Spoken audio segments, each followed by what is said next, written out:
దాదాపు 15,195 మందికి కావాలి ఒక్క వనపర్తి నియోజకవర్గం. నేను రైట్ టు ఇన్ఫర్మేషన్ కింద తీసుకున్నా, ఆల్రెడీ మీడియాకి రిలీజ్ చేసినాం మేము అక్కడ జిల్లాలో. రైట్ టు ఇన్ఫర్మేషన్ కింద తీసుకొని రిలీజ్ చేసినాం.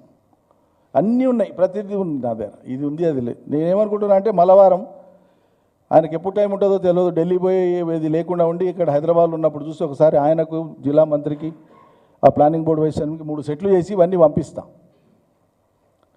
ఇవి కాక మిగతా ఏమన్నా మీరు చేస్తే మీకు దండం పెడతామని చెప్తున్నా. ఇప్పుడు కూడా చెప్తున్నా, 100% దండం పెడతాం. పచ్చబడ్డ పాలమూరుకు అడ్రస్ కేసీఆర్. ఇది నీ చెప్పక్కర్లేదు, నువ్వు ఒప్పుకోకపోతే ఆగిపోయేది లేదు. పంట పండించిన రైతుల సాక్ష్యం, పనిచేసి బతుకుతున్న ప్రజల సాక్ష్యం, 90% పూర్తయిన పాలమూరు రంగారెడ్డి సాక్ష్యం. 16వ మాసంలోకి వచ్చినాం కదనండి. ఎందుకు పాలమూరు రంగారెడ్డి మీద 150-200 కోట్లు ఇప్పుడు డబ్బులేం విడుదల చేయలే, ఒకటి జీవోలే మీరు నిన్న ఇచ్చింది. 1000 కోట్లు చెప్పుకోండి, 1000 కాకపోతే 10,000 చెప్పుకోండి, మాకేం అభ్యంతరం లేదు. కానీ సరిగ్గా 1,100 కోట్ల రూపాయలు నేను 100 సార్లు ఇడికి మొత్తుకోబట్టి 1,100 కోట్ల రూపాయలు ఖర్చు పెట్టి కేవలం 3.5-4 మాసాలు పగలు రాత్రి పనిచేస్తే 12.5 లక్షల ఎకరాలకు నీళ్ళు ఇవ్వడానికి సిస్టమ్ రెడీగా ఉంది పాలమూరు రంగారెడ్డిలా. కేవలం మిగిలింది ఏమైనా ఉందంటే ఉద్దండపూర్ రిజర్వాయర్ కాడనే ఉంది. అది కూడా అవి చేసుకొని వచ్చే లోపల ఇది అయిపోతుంది. పోనీ అంతకంటే ఎక్కువ పనులు ఉన్నాయి, మీరు చేసి చూపండి ప్రజలకు.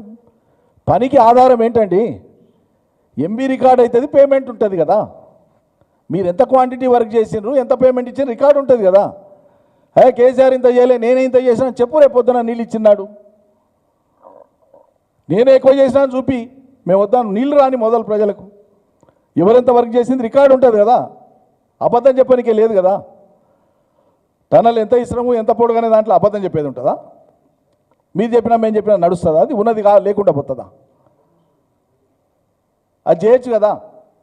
ఎందుకు చేస్తలేరు అది? పాలమూరును ఎండబెట్టిండు కేసీఆర్. ఏమన్నా అర్థం పర్థం ఉంటుందా అంటున్నా. నేను మళ్ళీ అదే మొదటికి వస్తున్నా. ఒక మేరకు ఆధునిక దేవాలయాలు కట్టి, ఇరిగేషన్ తెచ్చి, దేశాన్ని ఏకం చేసి, పంచశీల సిద్ధాంతాన్ని పాటించి, పంచవర్ష ప్రణాళికలు పాటించి ఒక మోతాదు తెచ్చింది నెహ్రూ గారు. తెచ్చింది అంగీకరించాలి ఎవరైనా, ఇతర పార్టీలైనా ఎవరైనా.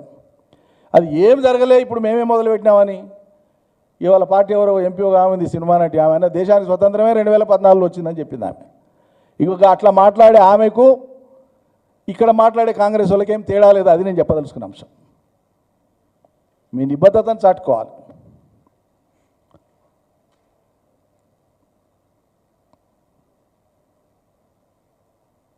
ఇంకొక ముఖ్యమైన విషయం, ఒక 3 మాసాల క్రితం ముఖ్యమంత్రి గారు పదే జిల్లాల ఏర్పాట్ల గురించి నెగిటివ్ కామెంట్స్ చేశారు. సరే, ఆయన ఏ ఉద్దేశంతో చేశారు, అది ఆయన అభిప్రాయం. కానీ ఆయన ఎప్పుడైతే నేను వనపర్తి నాకు అనుబంధం ఉంది, నేను వనపర్తిలో చదువుకొని వచ్చిన, వనపర్తి అంటే ప్రేమ అని నిన్న సభలో చెప్పిండో, అది నిజమే అయితే మొట్టమొదలు మీరు చేయాల్సింది ఏంది? వనపర్తి ప్రజలకు నన్ను మన్నించమని కొడుతున్నా అన్న వాక్యంతోనే మీ ఉపన్యాసం మొదలు కావాలి. ఎందుకు? 3 నెలల కింద ముఖ్యమంత్రి గారు 6-7 సార్లు అన్నాడు, హేతుబద్ధత లేకుండా కొత్త జిల్లాల ఏర్పాటు చేసిండ్రు, దానికి ఉదాహరణ వనపర్తేనండి, ఒక నియోజకవర్గంతో జిల్లా అవుతుందా అని ఎగతాళి చేసి మాట్లాడి జిల్లా ఏర్పాటు మీద. అది కూడా వనపర్తి పేరు తీసుకొని జిల్లా ఏర్పాటు మీద ఎగతాళిగా మాట్లాడినటువంటి ముఖ్యమంత్రి గారు నిన్న వనపర్తి పోయి నాకు ఈ జిల్లా అంటే ఎనలేని ప్రేమ, అభిమానం అని ఎబడున్న కొంతమంది వాళ్ళతోన అనిపించుకుంటే అది ప్రేమ అవుతుందానండి? మీరు ప్రకటించాలి. ఇప్పుడైనా ప్రకటించాలి.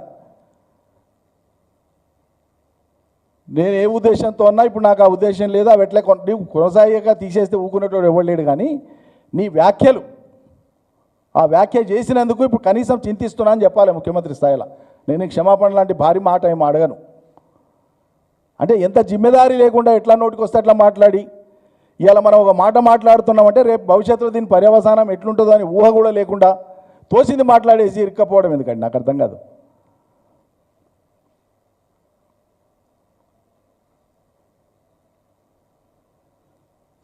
వెయ్యి కోట్లు ఊదరగొట్టి మీరు ఏ పని కొత్తది కొత్తది ఏ జీవో వచ్చి కొత్తది ఏ పని మొదలు పెట్టినరో దాన్ని పూర్తి చేస్తే మేము అభినందిస్తాం, స్వాగతిస్తాం. అరే నేను కేసీఆర్ను ఒప్పించుకొని ఒక లిఫ్ట్ తీసుకొచ్చినాం, అది రామన్నగట్టు రిజర్వాయర్ అని టేలెండు, కొల్లాపూర్లోని 2 మండలాలు టేలెండు, వనపర్తిలోని 1 మండలం టేలెండు ప్రాంతాలు, 3 మండలాలకు నీళ్లు కావాలి.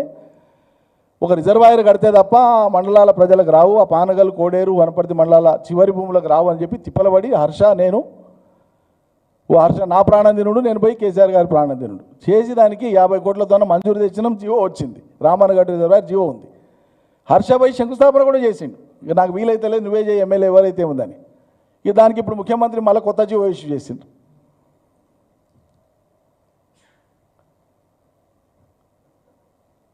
మేము ఇప్పుడు వనపర్తి జిల్లా కాకంటే ముందే వనపర్తి పూర్వపు శాసనసభ్యులు ఒకరైనటువంటి స్వర్గీయ డాక్టర్ బాలకృష్ణ గారు, ఆయన చాలా పెద్ద ప్రజా డాక్టర్, చాలా గొప్పవాడు, సాంఘిక సేవకుడు, ప్రజా వైద్యుడు, 5 సార్లు మున్సిపల్ చైర్మన్, 2 సార్లు ఎమ్మెల్యే, చాలా పేరున్న వ్యక్తి, నా భార్య తండ్రి.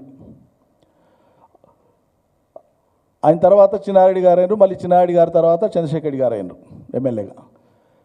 ఆయన మీద ఉన్న అచంచలమైనటువంటి గౌరవం కొద్దీ చంద్రశేఖర్ రెడ్డి గారు ఆ రోజు వనపర్తిలో కట్టినటువంటి క్రీడా మైదానానికి డాక్టర్ బాలకృష్ణయ్య గారి క్రీడా మైదానం అని పేరు పెట్టారు.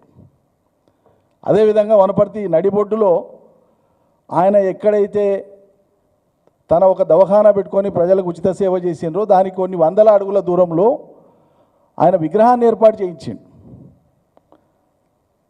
చంద్రశేఖర్ రెడ్డి గారు. ఆ రోజు నాగం జనార్దన్ రెడ్డి మంత్రి ఆయన తీసుకొని వచ్చి ఆయన విగ్రహాన్ని ఏర్పాటు చేశారు. కాలం గడిచింది, తెలంగాణ వచ్చింది, కొత్త జిల్లాలైనాయి. జిల్లా అయినాక జిల్లా ఆసుపత్రిలో నేను వారిది కాంస్య విగ్రహం ఏర్పాటు చేయించిన.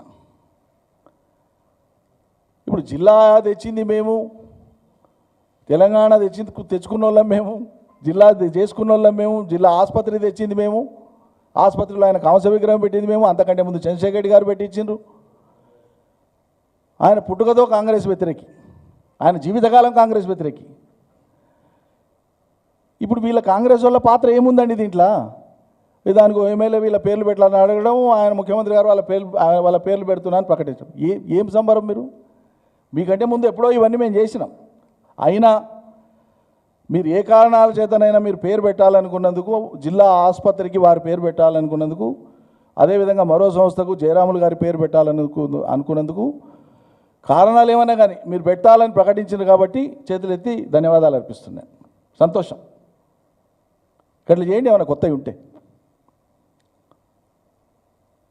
అన్ని పునాదులు, అన్ని ఆనవాళ్ళు, అన్నీ మావే, వాటి మీద మేము లబ్ధి పొందుదాం అనుకునేటువంటి తాపత్రయం పక్కకు పెట్టి కొత్తగా మీరు ఏం తెస్తారో, what is your new brand, అది చూపండి. అది ఏదైనా కానీ కొత్తగా ఫలితం తీసుకొచ్చి చూపించండి ప్రజలకు. ఓకే, పాలమూరు రంగారెడ్డి నుంచి నీళ్ళు వద్దు, నేను కొడంగల్కు నేను ముఖ్యమంత్రిగా నేనే ఓ సొంత స్కీమ్ తీసుకొని పోతాను, నువ్వు డిక్లేర్ చేసి తీసుకుపోయి ఫలితం ఈ ప్రజలకు.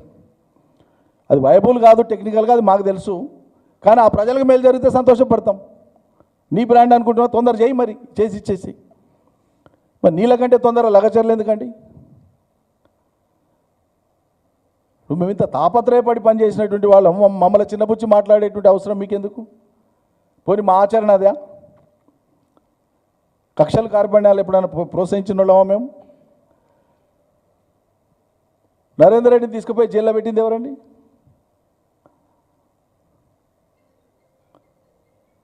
ఎవరు కక్షల కార్పణ్యాలకు పాల్పడుతున్నారు? మేము ఎప్పుడైనా మా జీవితకాలంలో, ఇప్పుడే కాదు, గతం దాదాపు 40 ఏళ్ళుగా క్రియాశీల రాజకీయాలలో ఉన్నాం. పూర్వం అంతా టీడీపీ, తర్వాత అంతా తెలంగాణ ఉద్యమం.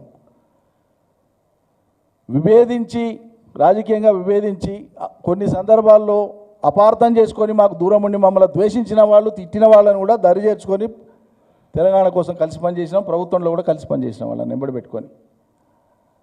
ఒక్కరి మీద కూడా ఏనాడు మేము కష్టం సాధించలే. మాకు జీవితంలో అలవాటే లేదు, భవిష్యత్తులో కూడా మేము అటువంటి వాటికి పాల్పడం.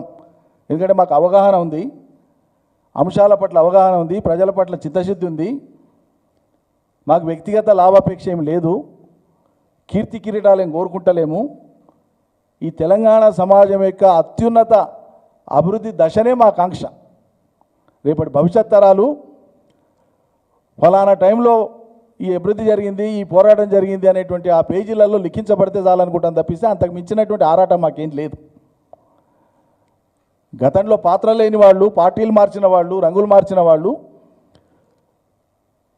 ఇప్పుడు చిత్తశుద్ధితో మాట్లాడి ఎదుటోళ్ళని గౌరవించుకుంటాం, మేము ఇది చేస్తున్నామంటే మర్యాద. కానీ ఇక అవతలోళ్ళు మొత్తం మోటు భాషలో చెప్పాలంటే